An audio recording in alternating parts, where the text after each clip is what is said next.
नमस्कार, मैं हूं आपके साथ मयंक। तो देखिए, आज बिहार में वोटर लिस्ट के रिवीजन यानी सर को लेकर जो है सुप्रीम कोर्ट में सुनवाई हुई और बेहद अहम सुनवाई थी। और आज हम आपको बताएं कि देश के 4 बड़े वकील आज सुप्रीम कोर्ट में सर के खिलाफ उन्होंने ज़बरदस्त ज़िरह की है, ज़बरदस्त उन्होंने तर्क रखे हैं। इसमें कौन कौन था आपको बताते हैं। इसमें कपिल सिब्बल साहब शामिल थे, अभिषेक मनु सिंघवी, प्रशांत भूषण और योगेंद्र यादव। ये 4 लोग ऐसे थे आज सुप्रीम कोर्ट में जिन्होंने सर के खिलाफ इस रिवीजन जो प्रक्रिया है इसके खिलाफ सुप्रीम कोर्ट में जबरदस्त तर्क रखे हैं।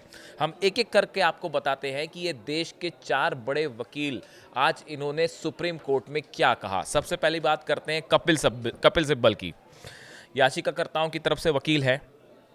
उनका कहना था, उनका जो पहला बड़ा आर्ग्यूमेंट था वो कि सर के दौरान संवैधानिक प्रावधानों का खुलेआम उल्लंघन हुआ है, उनको दरकिनार कर दिया गया है। कपिल सिब्बल का कहना ऐसा है कि ये जो सर की पूरी प्रक्रिया है इसमें संविधान का पालन नहीं हो रहा है, नियमों का पालन नहीं हो रहा है, उसकी धज्जियां उड़ा दी गई हैं। दूसरी चीज़ उन्होंने कहा कि बीएलओ और जुड़े अधिकारी जो है वो मनमानी कर रहे हैं। जो बीएलओ है और दूसरे इस पूरी प्रक्रिया में सर की प्रक्रिया से जुड़े जो अधिकारी हैं वो अपनी मनमानी कर रहे हैं। ये कपिल सिब्बल ने सुप्रीम कोर्ट में अपनी बात रखी।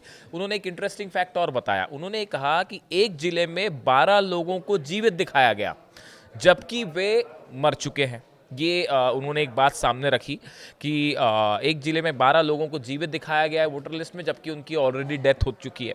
जबकि कुछ जगहों पर वास्तव में मृत लोगों को जीवित दिखा दिया गया है। कपिल सिब्बल का कहना ऐसा था, साहब ये जो नई लिस्ट आ रही है इसमें कई जगह इस तरह की बात सामने आई है कि जो लोग मर चुके हैं उनको जिंदा दिखा दिया गया है और कुछ लोग जो जिंदा हैं उनको मरा हुआ दिखा दिया गया है। तो इसको लेके कपिल सिब्बल ने जो है सुप्रीम कोर्ट में अपनी बात रखी। अच्छा, जस्टिस सूर्यकांत और जस्टिस बागची की जो बेंच है वो इस मामले की सुनवाई कर रही है। तो ये बात हुई कपिल सिब्बल की तरफ से। अब देखिए, सुप्रीम कोर्ट में योगेंद्र यादव ने जो है क्या कहा। उन्होंने योगेंद्र यादव का कहना ऐसा है कि देश के इतिहास में कभी कोई ऐसा संशोधन नहीं हुआ है जिसमें सभी लोगों को अपने फॉर्म जमा करने के लिए कहा गया। योगेंद्र यादव ने कहा कि इस देश के इतिहास में कभी भी किसी ने किसी को दस्तावेज जमा करने के लिए नहीं कहा है।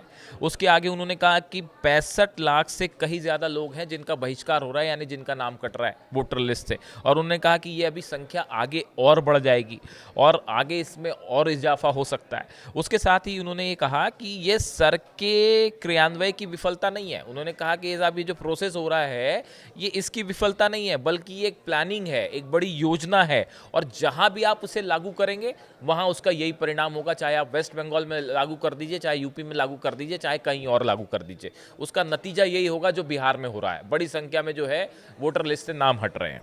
तो ये बड़ा आर्ग्यूमेंट जो था वो योगेंद्र यादव की तरफ से रखा गया। अब देखिए, प्रशांत भूषण की तरफ से क्या गया। ये भी याचिकाकर्ता की तरफ से थे, सर के खिलाफ इन्होंने अपने आर्ग्यूमेंट रखे हैं। प्रशांत भूषण बड़े वकील हैं देश के।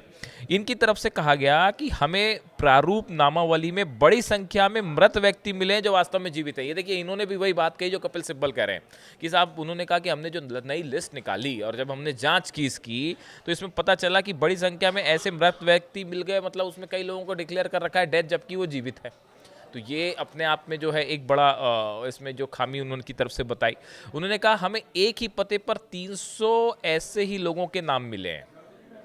300 लोग ऐसे मिले हैं एक जगह पे जिनको मृत दिखा दिया गया जबकि वो जीवित है। यह आयोग कह रहा है कि मृत घोषित किए गए लोगों को फॉर्म 6 फिर से भरना होगा और नए मतदाता के रूप में आवेदन करना होगा।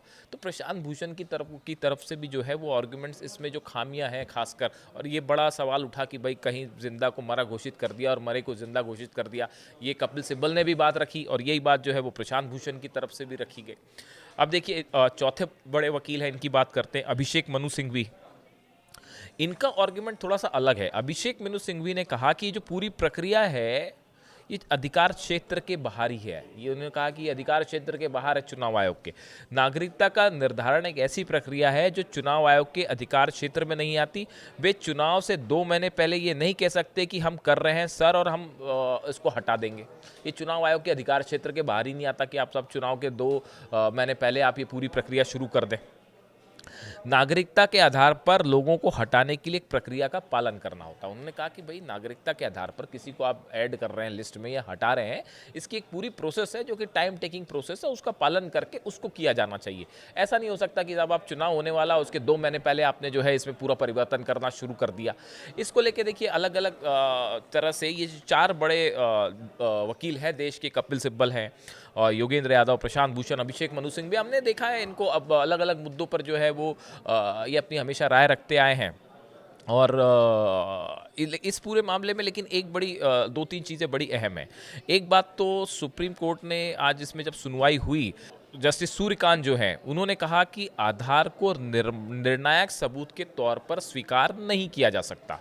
चुनाव आयोग का कहना सही है, इसे सत्यापित किया जाना चाहिए। यानी सिर्फ जो है वो आप ये नहीं कह सकते कि आपका आधार जो है वही निर्णायक सबूत होगा, उसको आपको वेरीफाई करना पड़ेगा। तो इस मामले पर जो है सुप्रीम कोर्ट वो चुनाव आयोग के साथ खड़ा हुआ दिखाई दिया।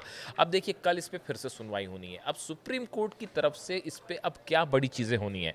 पहली बात, सुप्रीम कोर्ट ने कहा कि हम इस पूरी प्रक्रिया की जाँच करेंगे और सुप्रीम कोर्ट इसके बाद वैधता पर विचार करेंगे। उन्होंने कहा हम इसकी वैधता पर विचार करेंगे, जिसके लिए हमें कुछ तथ्यों की भी आवश्यकता होगी जो कलेक्ट करने होंगे अलग अलग तरीके से। सुप्रीम कोर्ट ने चुनाव आयोग से कहा हमें कुछ तथ्य और आंकड़े चाहिए होंगे। यानी सुप्रीम कोर्ट जो है वो चुनाव आयोग से कुछ आंकड़े चाहता है, जिसके आधार पर इस पूरी प्रोसेस का एनालिसिस होगा, इसकी वैधता के बारे में सुप्रीम कोर्ट की तरफ से फैसला आएगा।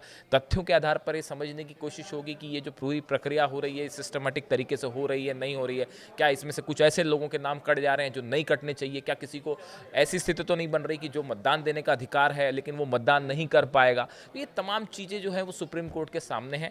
बड़े 4 वकीलों ने आज क्या तर्क रखा वो हमने आपको बताया। अब किन मुद्दों पे कल सुप्रीम कोर्ट इस पे आगे बढ़ेगा वो हमने आपको बताया। अब कल देखते हैं कि सुनवाई में इसमें क्या होता है। Thank you so much.